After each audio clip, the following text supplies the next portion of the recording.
வணக்கம். சற்று முன் கிடைக்கப்பெற்ற மிக மிக முக்கியமான செய்தி ஒன்று வெளியாகி உள்ளது.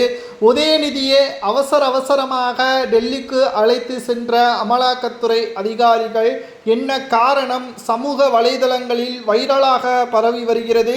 குறிப்பாக 2026 சட்டசபை தேர்தல் நடைபெறுவதற்கு இன்னும் 2 மாதங்கள் மட்டும்தான் உள்ளது. இந்த நிலையில் திடீரென்று உதயநிதி அவர்களை விசாரணைக்காக டெல்லிக்கு அழைத்து செல்வதற்கு காரணம் என்ன என்று பார்க்கும் பொழுது, கடந்த 15 மாதங்களுக்கு முன்பாக உதயநிதியின் நெருங்கிய நண்பர் ஜாபர் சாதிக் ஒட்டுமொத்த தமிழ்நாட்டிற்கு தலைகுனிவாக ஏற்பட்ட சம்பவம்தான் ஜாபர் சாதிக்கின் கைது நடவடிக்கை. அவரது ஒட்டுமொத்த செயல்பாடுகள் தமிழக அரசியலில் ஒரு பதற்றத்தை ஏற்படுத்தியது. அவரது பையில் இருந்து எடுக்கப்பட்ட திமுகவின் உறுப்பினர் அட்டை மிக முக்கியமான பொறுப்பில் இருந்ததும் குறிப்பிடத்தக்கது. மேலும் உதயநிதியின் மனைவி கிருத்திகா அவர்கள் இயக்கிய படத்தின் தயாரிப்பாளர் என்பதும் குறிப்பிடத்தக்கது. அவர் வெளிநாடுகளில் பல கோடிகள் மோசடி செய்திருப்பதாகவும் ஹவாலா மூலமாக பணங்களை பெற்றதாகவும் உதயநிதியின் ட்ரஸ்ட் அறக்கட்டளையில் அந்த பணம் செலுத்தப்பட்டிருப்பதாகவும் சில வாக்குமூலங்களை கொடுத்துள்ளார்.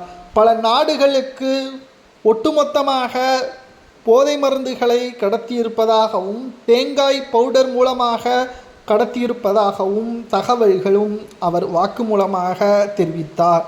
தற்பொழுது விசாரணை முதற்கட்ட தகவலின்படி சந்தேகத்தின் அடிப்படையில் உதயநிதி அவர்களுக்கு சம்மன் அனுப்பப்பட்டுள்ளது. விசாரணைக்காக டெல்லிக்கு சென்றுள்ளார். இந்த விசாரணை என்பது அடுத்த கட்ட நகர்வின் அடிப்படையில் சந்தேகம் உறுதி செய்யப்பட்டால் நிச்சயம் தமிழகத்தில் மிகப்பெரிய ஒரு அரசியல் மாற்றமே நிகழலாம்.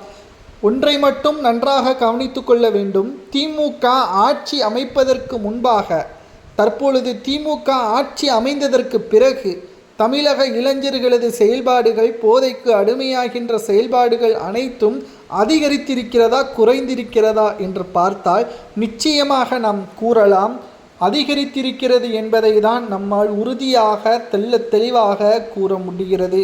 இதற்கு காரணம் திமுகவின் பண ஆசைகள் தான்.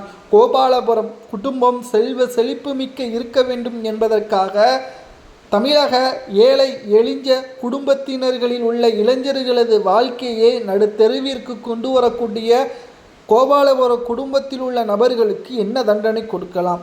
ஜாபர் சாதிக் அவர்களிடம் இருந்து கிடைக்கப்பெற்ற ஆதாரத்தின் அடிப்படையில் விசாரணைக்காக தற்பொழுது டெல்லி சென்றுள்ள உதயநிதி அவர்கள் என்ன தண்டனை கொடுக்கலாம் என்பதை கமெண்டில் கூறுங்கள்.